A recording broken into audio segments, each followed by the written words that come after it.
Bonjour et bonsoir, chers frères congolais. Mbote mingi na bino nyonso bandeko bana makongo bana bazaye.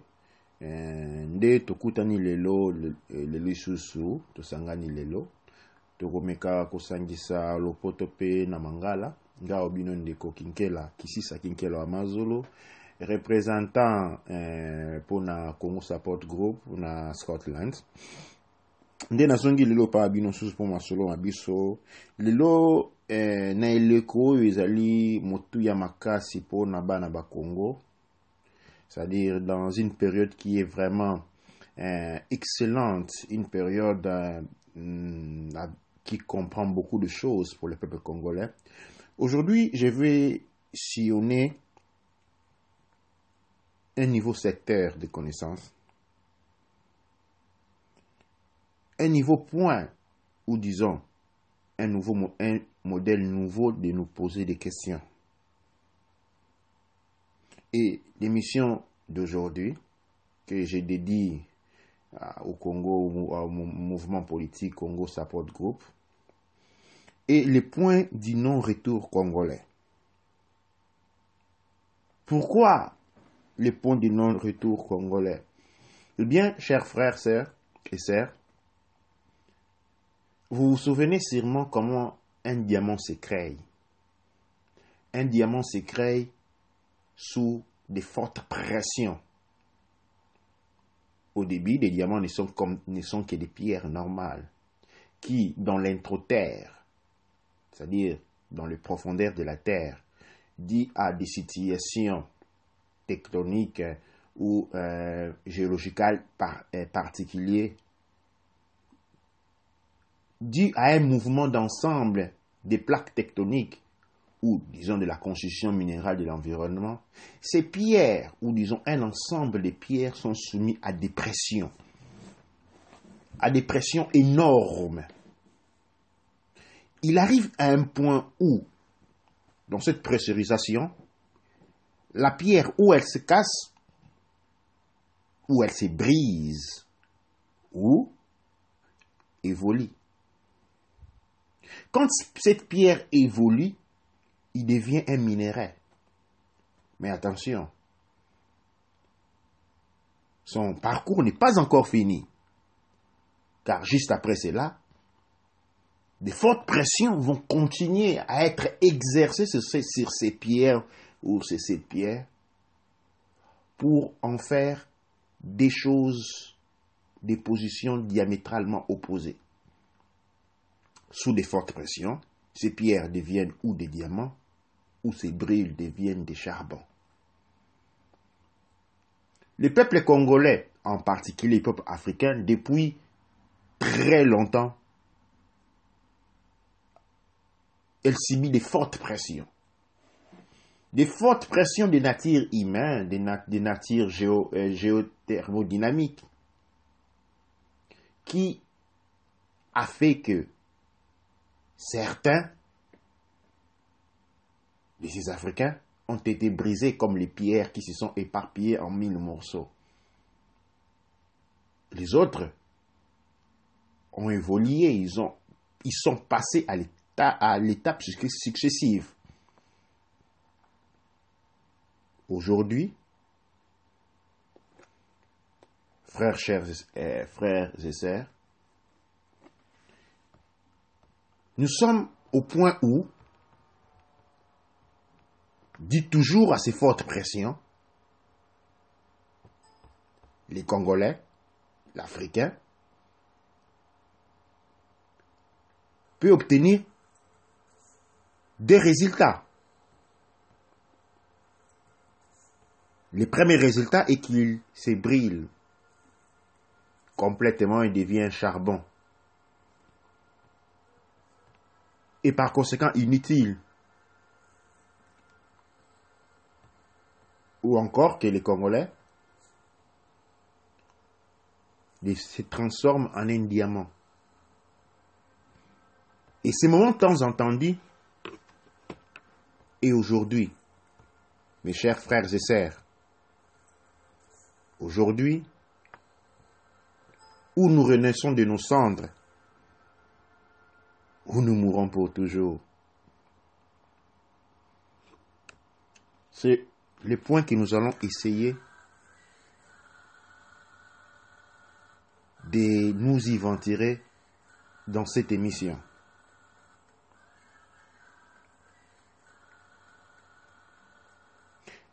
Que allons-nous devenir demain? Quel est l'avenir pour le Congo? Le Congo se trouvant au cœur de l'Afrique. Si le Congo meurt, c'est l'Afrique qui meurt. Et si l'Afrique meurt, notre histoire a fini. Nous devons survivre pour que l'histoire de la race noire, les périples de la race noire, ne périssent point, mais plutôt qu'ils puissent prospérer. Aujourd'hui, nous connaissons de la société noire africaine, en général et congolaise en particulier, ce que j'ai défini du point de vue de la thermodynamique, une fragmentation. En réalité, l'être humain fait partie d'un tout que nous pouvons appeler écosystème, mais que nous pouvons aussi appeler la conscience humaine, qui dans notre segmentation s'appelle la conscience africaine, ou plutôt, parlons du cœur de l'Afrique, la conscience congolo-zaïroise, la conscience congolaise.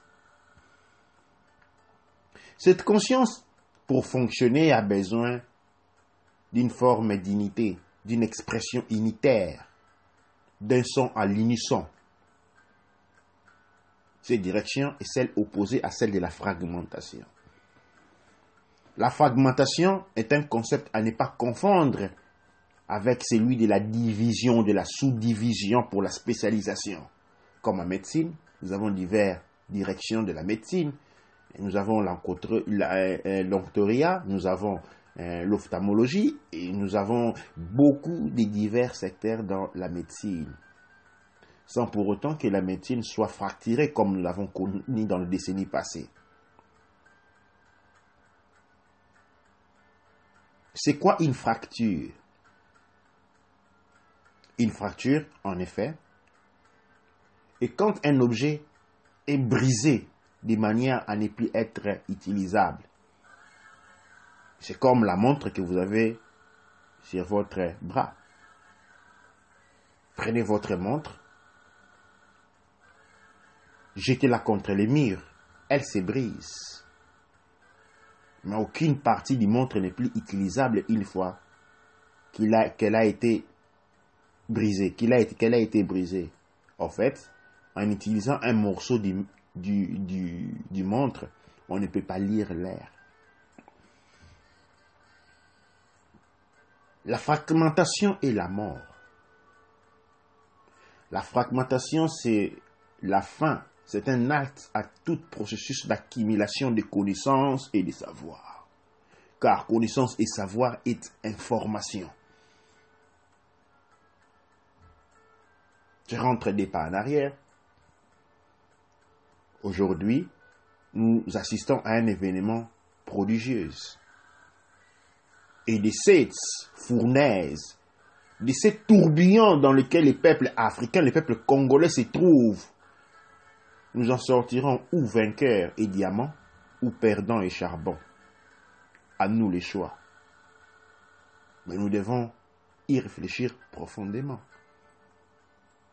Nous devons marquer à nous cette volonté qui peut nous permettre à surpasser ces épreuves, les épreuves qui sont devant nos yeux. Car l'ennemi du Congolais, c'est lui-même. L'ennemi de l'homme noir, c'est lui-même. Comme on l'a dit, l'ignorance coûte cher et l'ignorance africaine a coûté plus que cher.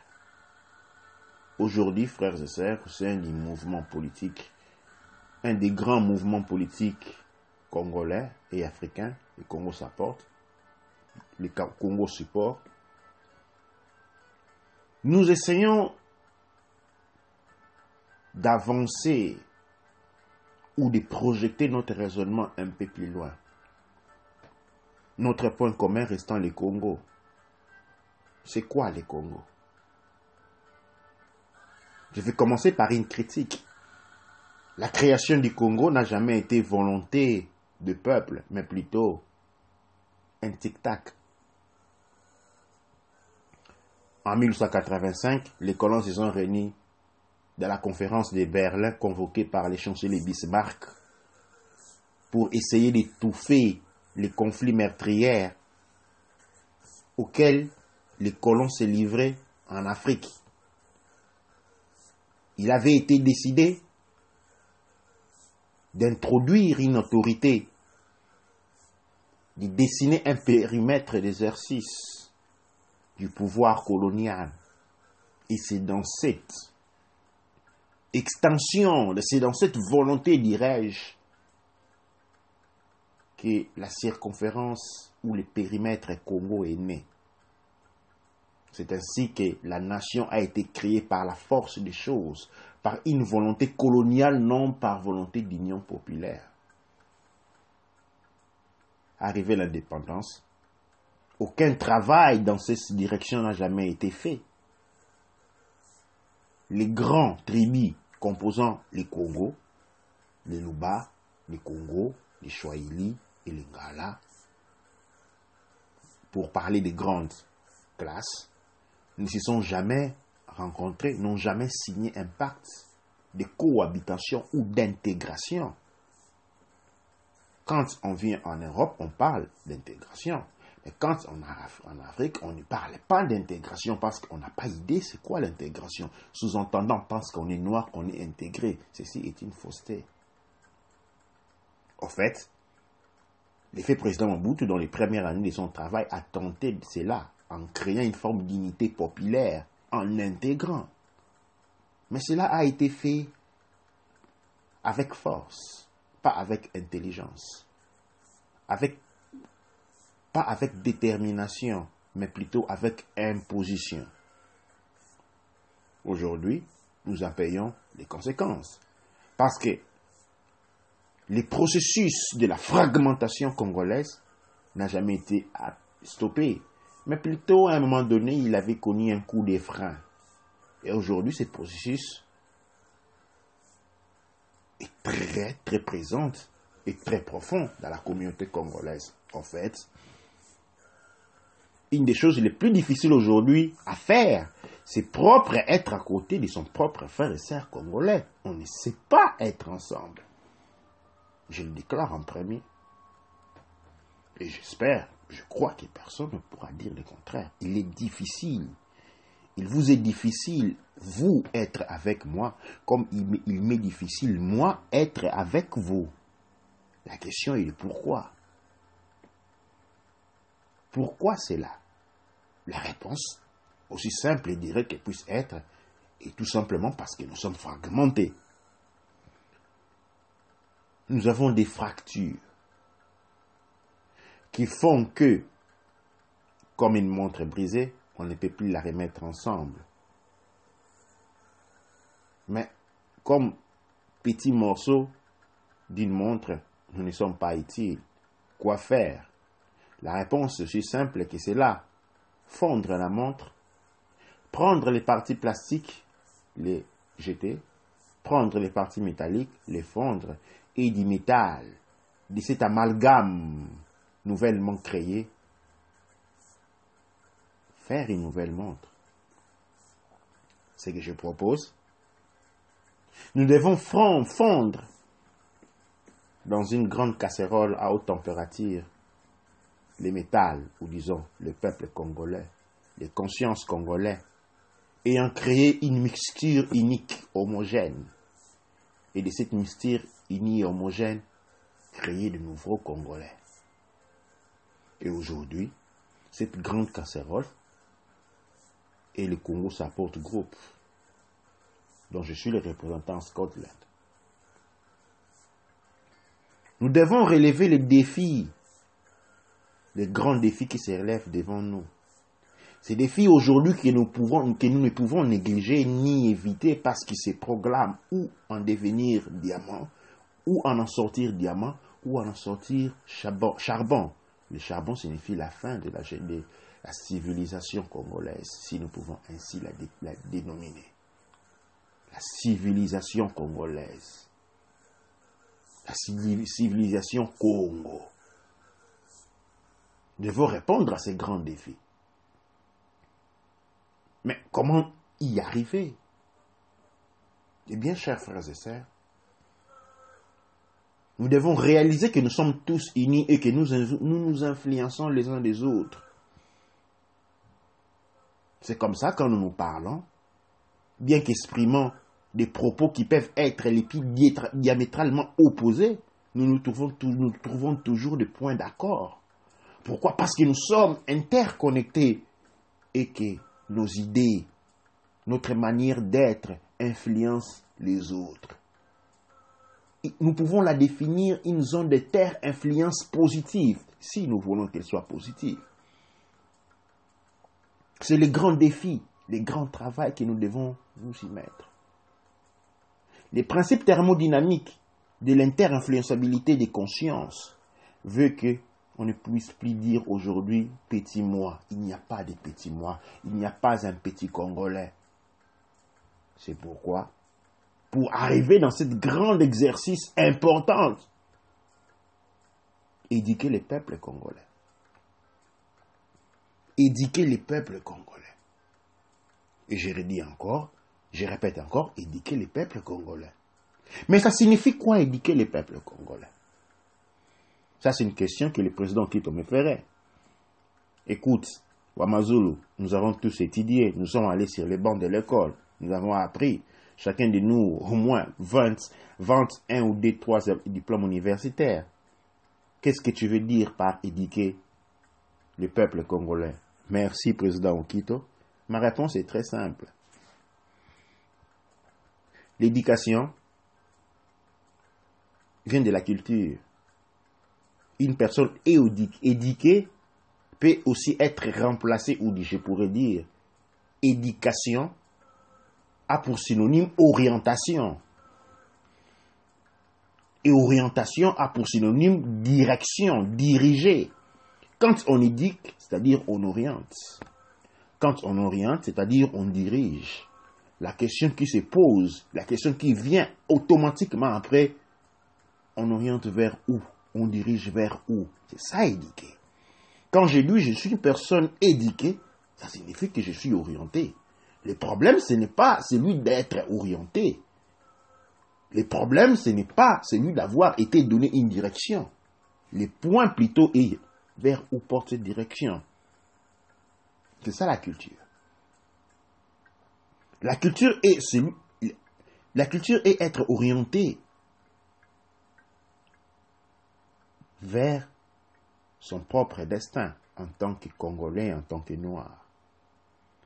C'est connaître la culture.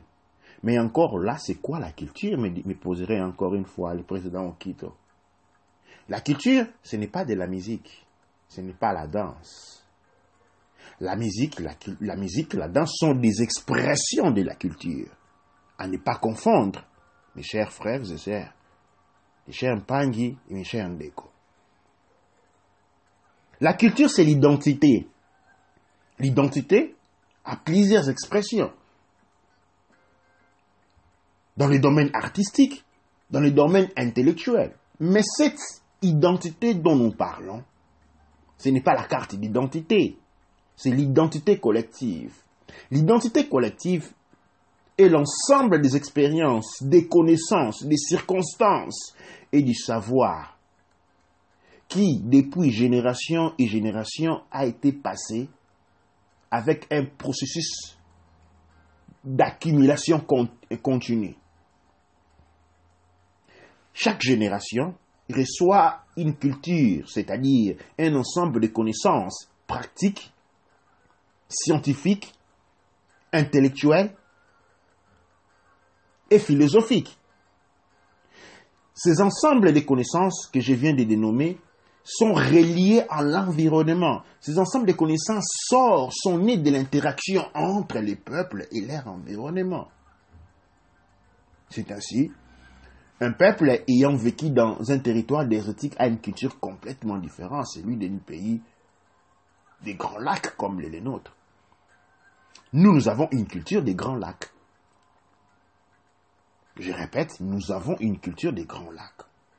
Dans la culture des grands lacs, nous avons des expressions culturelles qui sont la danse, qui sont la manière avec qui sont la langue, la manière avec laquelle nous nous comportons, et ainsi de suite. Mais la danse exprime une qualité de conscience. La danse, généralement, raconte une histoire. Une histoire dont les ancêtres, dont ceux qui ont vécu cet événement, ont été à même de cristalliser dans le mouvement. Et donc, la danse est un domaine intellectuel. La danse contient l'histoire d'un peuple, d'un événement, d'une circonstance. La danse contient l'état émotionnel, qu'il s'agisse d'explosions de joie ou des événements traumatiques. La danse contient aussi des éléments astrologiques ou astronomiques. Nous parlons du rapport qu'il existe. Les rapports qui est entretenu entre une communauté et son environnement, mais aussi des rapports interpersonnels au niveau de la communauté. Comment ces rapports se sont-ils évolués? Souvenons-nous toujours, comme je l'ai dit dans un de mes articles sur mon site, que nous avons une histoire d'intégration immigratoire. Et donc la culture tient compte de l'environnement, du climat, des saisons, de la capacité agricole, de la forme de la végétation, de la faune, des rapports entre ces peuples et ces éléments-là, et les rapports entre les individus composant cette communauté, ce peuple. C'est ça la culture. Chaque génération reçoit un bagage culturel auquel il doit ajouter son propre expérience pour le passer à la génération suivante. Et cette culture est codifiée, divisée ou sous-divisée pour une meilleure assimilation en des arguments d'étude que nous pouvons définir comme l'étude de la langue, l'étude de la danse, les mathématiques ou capacités de rationalisation, la géométrie, la géographie, l'histoire et ainsi de suite. Alors, il devient clair, mes frères et sœurs, il devient clair ici, quand je réponds à la question du président Okito, pourquoi nous ne sommes pas éduqués, pourquoi nous ne sommes pas cultivés. Ce n'est pas que nous ne le sommes pas, mais l'éducation que nous avons subie a fait que nous avons assimilé les mécanismes, l'histoire, les interactions d'un peuple étranger par rapport à son environnement. Ainsi donc, de nous-mêmes, nous ne connaissons pas grand-chose. Et ce qui fait de nous, du point de vue africain, des désadaptés par rapport à l'Afrique. C'est la raison pour laquelle nous nous retrouvons aujourd'hui en Occident. Pour un Américain, les pays les plus beaux du monde, c'est les États-Unis. Importe ce que vous dites, c'est les États-Unis. Et il reste. Il connaît l'histoire de son peuple. Il connaît l'évolution de la pensée philosophique et dramatique de son peuple. Il y connaît les intercalations. Et cela lui donne une identité qui est en première lieu communautaire et puis s'effracture, disons, s'étend au niveau individuel. C'est ainsi, chers frères et sœurs, il devient assez clair à comprendre quand je dis que nous avons un devoir aujourd'hui défendre cette montre brisée qui est l'Afrique ou l'Africain, de la remettre dans la fournaise à haute température, c'est-à-dire à les soumettre dans une fournaise dans laquelle nous nous trouvons déjà, Et maintenant, cette montre doit fondre. L'Africain, les Congolais doivent fondre. Redevenir un seul liquide, une seule sauce, un seul amalgame. Et pour produire un nouveau Congolais. Un Congolais conscient de sa culture, qui lui confère une identité culturelle, qui lui vient des bagages transmis de génération en génération et enrichis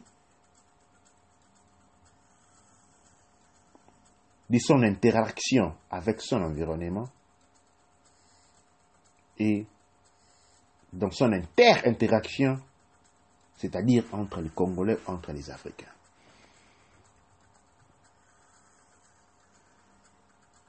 Pourquoi nous n'arrivons pas à fonctionner entre nous? Cela est peut se répondre d'une manière assez rapide vu le développement que j'ai fait ici. Vu que, prenons moi personnellement pour citer un exemple, s'il y a 3 individus, moi et puis autres 2 individus, et que moi, ayant ma programmation occidentale, je m'y vois en tant qu'occidentaux, parce que c'est ça le problème. L'être humain est un computer et il a un programme qui lit. Le programme qui a été déchargé dans nos têtes est un programme occidental, avec une vision africaine. C'est-à-dire, d'une certaine manière, j'ai une perception profonde de moi, européenne, même si je la refuse. Et devant moi, je vois un Congolais, un Noir, et il y a incompatibilité, intransitoire. Le fonctionnement, quand bien même forcé dans certaines situations, devient quand même compliqué. Et ça, c'est la raison pour laquelle, quand nous essayons à faire des choses africaines, ça ne fonctionne pas. Nous nous y forçons avec toute la bonne volonté pour fonctionner, mais le rendement est médiocre. Pourquoi? Parce qu'il y a un programme, il y a un problème dans la programmation. Nous avons été programmés comme des Occidentaux. Nous avons été programmés comme des Blancs. Et d'une manière inconsciente, nous nous percevons comme tels. Et c'est pourtant la réalité devant nos yeux nous fait voir que nous sommes devant des Africains. Il y a incompatibilité intransitoire. Inconsciente. Il est inconsciente, mais il y a incompatibilité intransitoire. Et ça, c'est une des raisons. Je ne dis pas la raison pour laquelle nous ne fonctionnons pas bien. Quelle est la solution? Bien sûr, je n'ai pas la baguette magique. J'apporte une réflexion. Nous devons nous remettre à éduquer notre peuple depuis les bases. Nous devons être en mesure de créer des communautés d'études, de créer des groupes d'études qui puissent nous permettre de remettre en valeur notre identité, de comprendre l'essence de l'identité, récupérer notre bagage historique, comprendre les interactions et pour pouvoir recréer, comme je dis dans la fournaise, dit à cette pression atmosphérique énorme que l'Afrique est en train de subir au point de sembler qu'elle est en train de mourir pour renaître. La larve, pour devenir papillon, doit mourir, il doit accepter cette mort. Il doit fondre en soi pour renaître. Mais attention, il y a les risques que la chenille meurt tout court, qu'il ne puisse plus retourner à la vie. Aujourd'hui, devant les grands drames du peuple congolais, en fait, votre frère, Kizza Keke Lawamazulu, voit une grande opportunité. L'opportunité, c'est celui de pouvoir renaître. De pouvoir renaître dans un corps nouveau, avec un esprit nouveau. Et cette fournaise, cette marmite, dans laquelle nous pouvons tous orienter nos différentes parties fragmentées du monde appelé Congo, et le Congo Support Group, bien qu'il puisse en avoir d'autres exemples. Il y a sûrement beaucoup d'autres partis, mouvements politiques. Mais disons, ce qui différencie le Congo Support Group, c'est la dynamique et la direction que nous sommes en train de nous donner, d'un travail véritable, une transformation intérieure, une remise en doute de toutes les connaissances que nous connaissons, de tous les repères que nous avons, de fondre toutes les extrémités dans une même casserole. La mélanger, l'amalgamer, laisser évaporer les éléments ou les substances non positives. Obtenir une amalgame métallique, liquide, uniforme, disons homogène et uniforme, et pour enfin recréer une nouvelle montre. Le Congo doit pouvoir se reprendre en main. Mais pour le faire, nous avons besoin d'une classe de leaders conscients, des leaders qui pratiquent cette politique que j'appelle green politique, la politique verte, la politique de l'espoir. Transformer le concept de la leadership, le leader interreprésentant. Il permet l'unité. Il travaille sur l'unité. Mais le leader n'est pas un patron. Il n'est pas propriétaire des vies des autres. Mais plutôt, le leader est une voix à l'unisson de tout le monde. Dans l'esprit du leader, on trouve le peuple. Le leader est la bouche du peuple. Dans le sens où il représente l'union du peuple.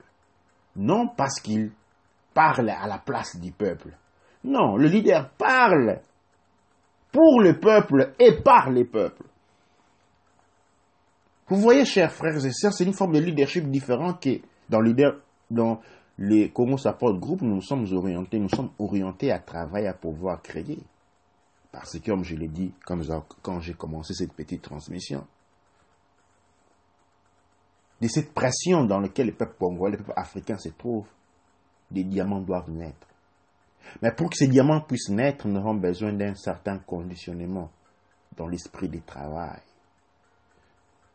Nous devons nous regarder intérieurement et comprendre ce que nous sommes capables de réaliser.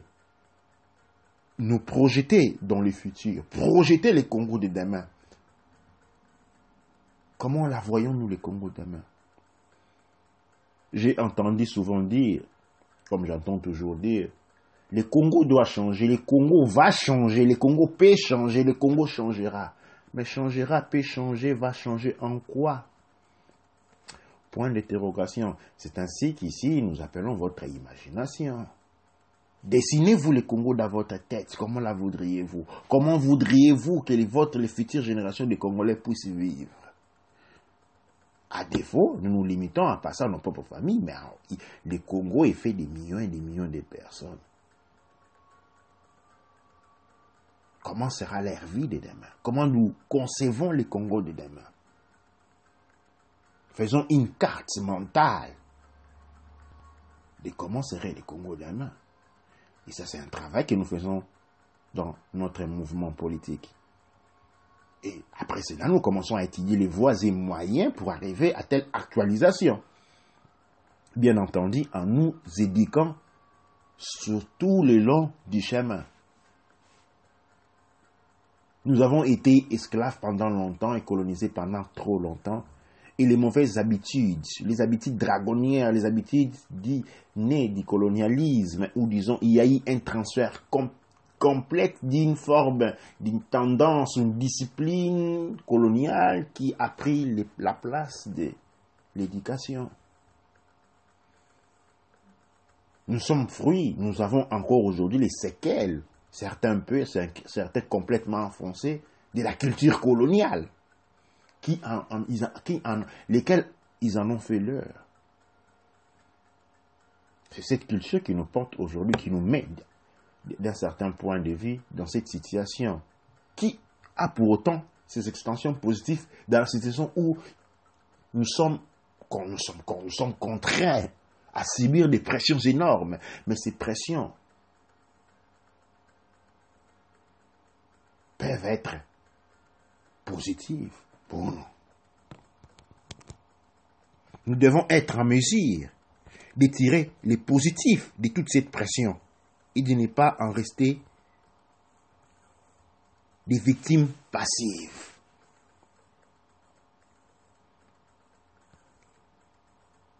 chez les Yombe, il y a une histoire qui se raconte depuis très longtemps. L'histoire est la suivante. Il y a un fermier Yombe qui, à côté de sa maison, avait une grange où on stocke la nourriture. Une forme de moulin à vent. Après avoir travaillé toute l'année, avoir conservé une grande quantité de nourriture sec, vu que ces greniers étaient faits de paille, je disais, vu que les greniers étaient faits en paille, il prit feu. Tous les efforts ont été en vain pour éteindre cette grande flamme. Le fermier Yombe se recueillit et dit à sa femme, au moins sans ces greniers, au moins je peux observer la lune. Ceci est pour donner un exemple du positivisme dont nous avons besoin. Il a compris que pour avoir quelque chose, il fallait perdre quelque chose. Et pour que les Congo renaissent, nous devons être prêts au sacrifice. Nous devons être prêts à perdre quelque chose pour les biens généraux, pour les biens communs. L'individu existe. L'individu trouve sa place et sa raison d'être au niveau, sa communauté. Et en tant que tel, l'individu doit être en mesure de se sacrifier pour les biens de la communauté. La communauté, ce n'est pas une communauté liée dans le temps et dans l'espace, mais plutôt la communauté déborde. La communauté congolaise comprend nos aînés, nos aïeux, mais comprend aussi les futures générations. Quand on parle des sacrifices générationnels, des sacrifices pour la communauté, on parle des sacrifices pour les générations à venir. Et nous devrions être prêts à ces sacrifices. Le Congo aujourd'hui est un pays en débâcle, un pays non-pays, un État non-État, opprimé par un pouvoir, le pouvoir kabyliste et nazi, faisant partie du réseau nazi international, qui met à dire à épreuve, ce peuple congolais qui généralement n'a jamais su qui il était, fort d'une identité achetée de l'étranger, fort d'une identité importée, il a ignoré son essence. Il a ignoré ce que lui il est et s'est défini comme un autre. Eh bien, aujourd'hui, nous devons faire face à cela. En nous débarrassant de Kabila, nous devons nous débarrasser de tout ce qui n'est plus nôtre. Et pour le faire, nous devons nous y préparer. C'est ainsi que le Congo Support Group se dresse comme une école de formation, comme un moment de formation de nouveaux cadres, fiers d'une identité congolaise, africaine,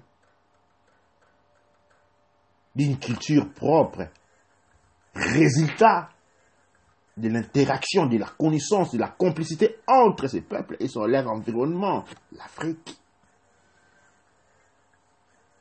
Riche des couleurs, des sons et des raisonnements propres à ce que nous sommes, à notre DNA, et non plus importé.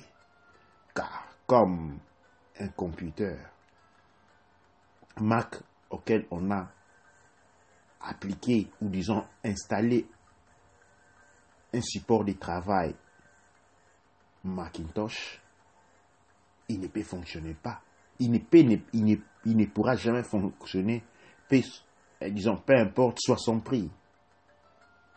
Un Congolais, sans la culture congolaise originale, ne peut fonctionner. Nous avons réalisé ce grand problème. Nous avons réalisé ce grand handicap parce qu'il s'agit d'un handicap.